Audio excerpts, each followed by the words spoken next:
प्यारे छात्रों, आज मैं आपको वसंत भाग 1 का दूसरा चैप्टर पढ़ाऊंगा, जिसका शीर्षक है बचपन।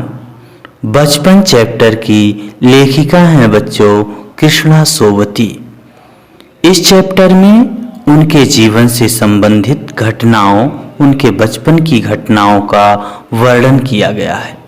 ये उनके जीवन का संस्मरण है। लेखिका ने अपनी बचपन की यादों को शब्दों के माध्यम से हमारे सामने व्यक्त किया है। आज वो हमारे बीच में नहीं है, उनका देहांत हो चुका है।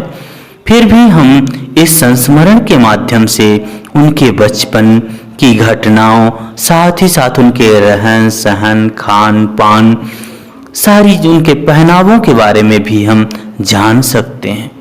छात्रों, हम सब जानते हैं कि हम जिंदगी के सफ़र में धीरे धीरे आगे बढ़ते हैं। शुरुआत में हम बचपन में अलग अलग प्रकार की चीज़ें करते हैं, अलग अलग प्रकार के वस्त्र पहनते हैं, कपड़े पहनते हैं। लेकिन जैसे जैसे हमारी आयु बढ़ती है तो हमारे जो भी इस प्रकार के कपड़े हैं, पहनावा है, खान पान है, उसमें भी कुछ न कुछ बदलाव देखने के लिए मिलता है। आयु बढ़ती जाती है, हम आगे बढ़ते जाते हैं। जीवन के अगर किसी हम मोड़ पर पहुंचते हैं और फिर बीते हुए पलों को हम याद करते हैं तो हमारा मन प्रसन्न हो उठता है। जैसे आप कभी अपने बचपन की किसी घटना को याद करके प्रसन्न हो उठते होंगे, बिल्कुल इसी प्रकार से ही लेखिका भी अपने बचपन की कुछ घटनाओं का यहाँ पर वर्णन किया है। साथ ही साथ उनके खान पान और पहनावे का भी उन्होंने वर्णन किया है। लेखिका यादों के माध्यम से हमें अपने बचपन में ले जाती हैं। उनका जन्म पिछली शताब्दी में हुआ था। आयु में वह हमारी दादी या नानी जितनी होंगी। परिवार के लोग उन्हें जीजी कहते हैं। उनके पहनने ओढ़ने का ढंग अब बदल चुका है। छात्रों, वे बचपन में रंग बिरंगे कपड़े पहनती थीं, लेकिन जैसे जैसे उनकी उम्र बढ़ती है वे सफ़ेद कपड़ा पहनना पसंद करती हैं। पहले वह फ्रॉक, निकरवॉकर, स्कर्ट, लहंगे, गरारे पहनती थीं। अब चूड़ीदार और घेरदार कुर्ते पहनती हैं। बचपन के कुछ फ्रॉक, मोजे और स्टॉकिंग उन्हें अभी भी याद है कि बचपन में वो किस प्रकार की फ्रॉक पहनती थी, कौन कौन से मोजे पहनती थी। ये सारी चीज़ें अभी भी उनको याद हैं। रविवार को उन्हें अपने मोजे खुद धोने पड़ते थे। जूतों को साफ करना होता था। नए जूते पहनने पर जब पाँव में छाले पड़ जाते थे तो वे अपने जूतों में रुई लगाया करती थीं। उन्हें सेहत ठीक रखने के लिए हर शनिवार को ऑलिव ऑयल या कैस्टर ऑयल पीना पड़ता था। ऑयल की गंध उन्हें बिल्कुल पसंद नहीं थी। छात्रों, स्वास्थ्य को ठीक रखने के लिए प्रत्येक शनिवार को लेखिका बताती हैं कि उनके बचपन में ऑलिव ऑयल पिलाया जाता था, जो उन्हें पसंद बिल्कुल नहीं था। उन दिनों रेडियो और टेलीविज़न नहीं थे। छात्रों, लेखिका के बचपन की जब वो बात कर रही हैं उस समय रेडियो या टेलीविज़न नहीं होते थे। ग्रामोफोन भी कुछ घरों में ही था। ग्रामोफोन कुछ घरों में मिल जाते थे। आज खाने पीने की चीज़ों में बहुत अंतर आ गया है। पहले की कुल्फी आज आइसक्रीम हो गई है।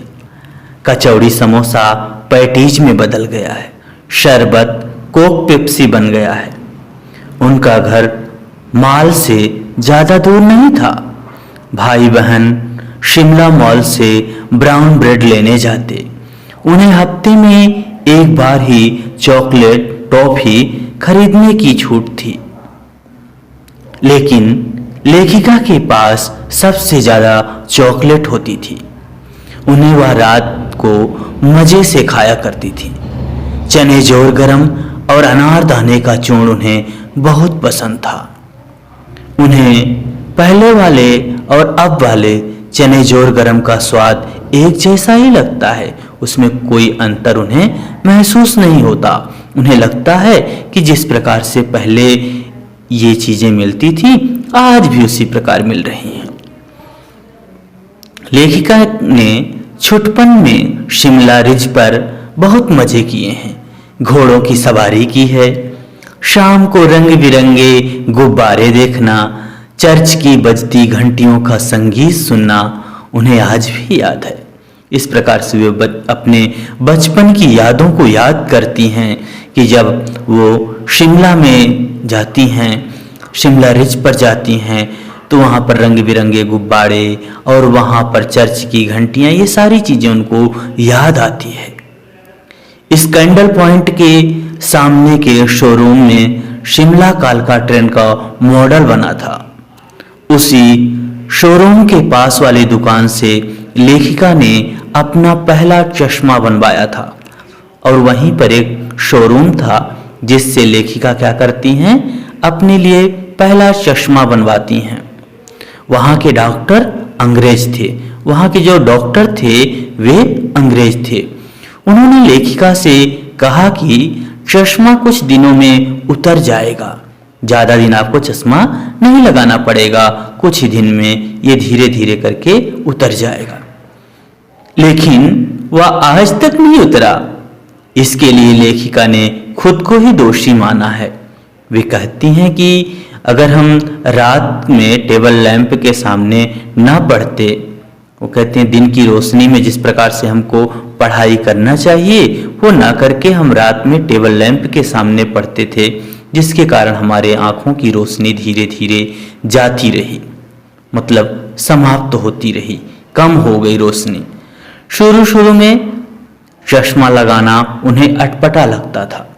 पहली बार चश्मा लगाने पर उनके भाई ने उन्हें चिढ़ाते हुए कहा, आँख पर चश्मा लगाया ताकि सूझे दूर की, यह नहीं लड़की को मालूम सूरत बनी लंगूर की। इस प्रकार से उनके भाई उनको चिढ़ाया करते थे, उनको लंगूर कह करके बुलाया करते थे। धीरे धीरे लेखिका को चश्मा लगाने की आदत पड़ गई। उन्हें चश्मे के साथ टोपी पहनने का शौक था। उन्होंने बहुत सारी हिमाचली टोपियां इकट्ठी की हैं। छात्रों, यहीं पर ये चैप्टर, आपको अगर ये वीडियो अच्छा लगा हो तो वीडियो को लाइक करें, चैनल को सब्सक्राइब करें और अपने साथियों के बीच में शेयर करें। धन्यवाद।